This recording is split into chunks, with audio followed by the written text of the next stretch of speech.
हम लोग रात में ही श्रृंगार भी करते हैं। और ये भी देखो ना, रात में भोजन हम लोग खूब चाप के खाते हैं, लेकिन दिन में क्या खाते हैं? दाल रोटी।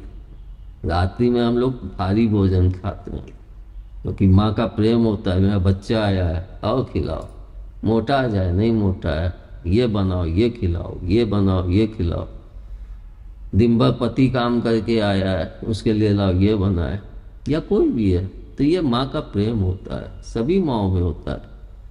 यानी चाहे माँ हो, चाहे कन्या हो, चाहे बेटी हो, चाहे जो हो, सभी पुत्रियों में यह चीज ऑटोमेटिक प्रभु ने दी हुई, वह प्रेम उनके हृदय में समाहित होता है।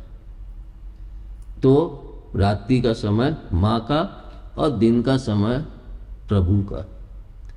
इसमें भी हम लोग जप में नहीं समझ पाते, दीपक को भी नहीं समझ पाते हैं। जैसे कि हम पहले से ही अपने बच्चों से कहते थे कि दिन में दीपक मत जलाओ, क्योंकि सूर्य का प्रकाश होता है।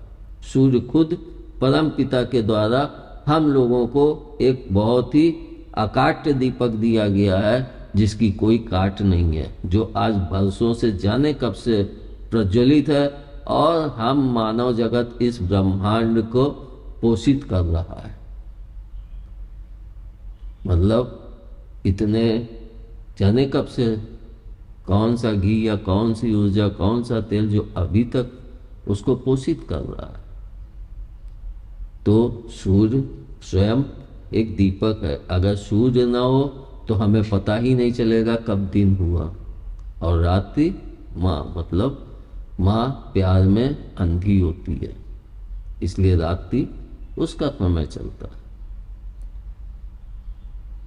तो इसमें हम अगर पूजन को समझें, तो जैसे कि हमने देखा है कि दिन में सत्यनारायण की पूजा, प्रभु की पूजा दिन में होती है, रात्रि में माँ की पूजा होती है।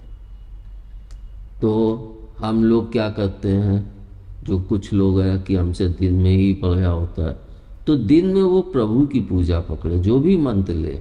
क्योंकि हम लोग अगर देखें तो कोई भी मंत्र ऐसा नहीं होता है जिसमें प्रभु और माँ का मिश्रण हो। मिश्रण कैसे किया गया है? ओम की उसमें सब कुछ समाहित है, तो वो सिर्फ प्रभु का नहीं और श्री माँ का, मतलब पिता और माँ। जबकि ओम में भी सब कुछ समाहित है और श्री में भी सब कुछ समाहित है।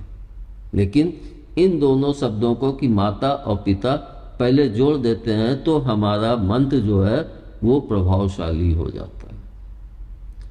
और श्री का मतलब लक्ष्मी से भी जोड़ते हैं। क्यों जोड़ते हैं, इसको भी हमें समझना चाहिए।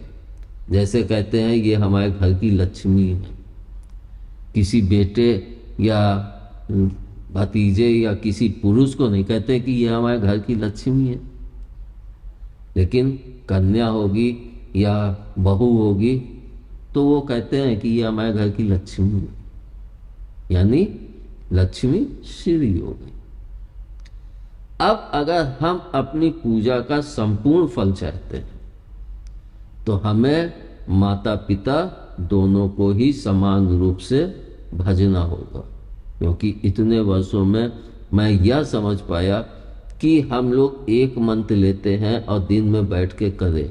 मान लो मैंने जप लिया ओम नमः शिवाय, ओम नमः शिवाय, ओम नमः शिवाय, अब वह संपूर्ण नहीं हो पाया, तो हम रात में 11 बार, 21 बार, जो भी समय हो बैठ गए, कोई एक माँ का मंत्र ले लिया, नहीं कुछ है ऐसे ही बैठ गए, श्री राज राजेश्वरी नमः, श्री राज राजेश्वरी नमः, श्री राज राजेश्वरी नमः, 11 बार, 21 बार जप लिया। अगर समय है और जपे, फायदा ही मिलेगा, नुकसान नहीं होता। हम जितना जप पे बैठेंगे, जितना ध्यान करेंगे, उतना ही हमें लाभ पहुंचेगा। तो मैं अपने सभी बच्चों से भी कहता हूँ और जो भी प्रभु के भक्त हैं उनसे भी कहता हूँ कि अगर आप रात्रि की पूजा को पकड़े हैं तो रात्रि में प्रभु का जप मत लीजिए, और अगर लेते हैं तो उसके साथ माँ का जप भी अवश्य कीजिए, चाहे शुरू में कीजिए चाहे बाद में कीजिए, लेकिन थोड़ी देर आप उसको कीजिए। और अगर हम दिन में जपते हैं तो हम उसके पश्चात माँ का वो लें जप। मतलब हम दोनों के अगर समय को सही ढंग से समझ लेंगे और तब उस प्रकार से अपने जप को करेंगे तो हमें बहुत तेज और तीव्रता से लाभ प्राप्त होता है। तो हम दिन को भी पकड़ें और रात्रि को भी पकड़ें, लेकिन अपनी सुविधा के अनुसार पकड़ें। लेकिन सुविधा ऐसी नहीं, अभी मन नहीं हो रहा है, दर्द हो रही पीठ, चलो अभी 1 घंटे बाद कर लें, वो आलस नहीं चाहिए। अगर तुम भगवान को भक्ति में आलस कर रहे हो तो वो भी तुम्हारे कार्य में आलस करने लगेंगे। फिर कहोगे कि मैं तो इतनी पूजा करता हूँ, मेरा तो होता ही नहीं है। तो आलस को त्याग के अपनी भक्ति के समय, अपनी पूजा के समय एक निश्चित समय बनाओ। आधा घंटा 1 घंटा ऊपर नीचे हो सकता है, 1 घंटा भी नहीं होना चाहिए, क्योंकि अगर हम 1 घंटा सोच के चलेंगे तो वो आगे बढ़ के 2 घंटे हो जाए, 2.5 घंटे हो जाए, उसका कोई वो नहीं रहता, फिर वो धीरे धीरे लापरवाही होने लगती। इसलिए हम आधा ही घंटा मान के कि आधे घंटे का ऊपर नीचे फर्क हो, लेकिन हमें करना है। तो हम दिन में प्रभु का करें और रात्रि में माँ का करें। इसी प्रकार से दीपक का भी भेद किया गया है। जैसे कि हम लोग देखें तो हमारे यहाँ पे कड़ू तेल का भी दीपक जलता है, देसी घी का भी दीपक जलता है, और आपके तिल्लिक तेल का भी दीपक जलता है। यानी जो भी तेल होता है व्यक्ति उससे दीपक जला लेता है, जिसको मैंने पहले भी कहा था कि दीपक का मतलब है प्रकाश। जैसे हम प्रभु के दरबार में, माँ के दरबार में प्रकाश जो फैला रहे हैं, उसी तरह से हमारे जीवन में भी आप प्रकाश फैलाइए, हमारे जीवन को भी आप प्रकाशित कीजिए। तो दिन में तो हमें दीपक जलाने की आवश्यकता नहीं है, मगर रात्रि में है। तो रात्रि में हम अपनी पूजा के अनुसार दीपक जलाएं। अगर रात्रि में हम देसी घी की दीपक, क्योंकि जितनी भी प्रत्यक्ष की पूजाएं होती हैं, चाहे आप नवरात्रि में देख लिए पंडित जी आते हैं तो सब देसी घी का ही प्रयोग करते हैं। उसके पीछे भी कारण है, प्रत्यक्ष गाय से ही दूध हुआ, प्रत्यक्ष दूध से ही घी निकला, मतलब सब कुछ प्रत्यक्ष है। उसके बाद उस घी से दीपक जला, मतलब प्रत्यक्ष की पूजा प्रत्यक्ष में। और कड़ू तेल ये सब अप्रत्यक्ष, मतलब धरती से सरसों निकली और फिर सरसों को पीसे, उसको पीस पेर के उससे तब तेल निकला, मतलब वो अप्रत्यक्ष से निकला पौधा, बीज तोड़ के पौधा निकला, और उसके बाद उससे, उस पौधे से हमें सरसों प्राप्त हुई, जिससे कि हमें कड़ू तेल प्राप्त हुआ। तो हम रात्रि में जब कोई ऐसे, आप घर में ही अपने कड़ू तेल का दीपक जलाइए, तो घर के लोग कहेंगे ये कुछ कर रही है, ये कड़ू तेल का दीपक जला रही है, ये कुछ कर रही है। ऐसी बहुत सी बातें मैंने बचपन से ही सुनी है।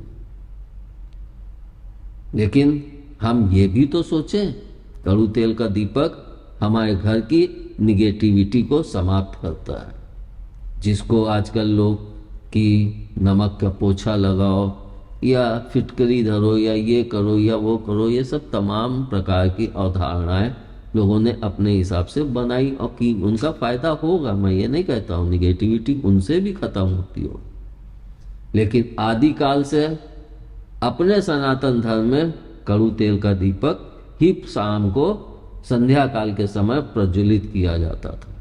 और यह हम इससे भी देख सकते हैं कि पुराने समय के घर में एक ताखा या एक वो ऐसा बना होता था कुनिया टाइप का, जिसके ऊपर एक कड़ू तेल का दीपक जलाते थे।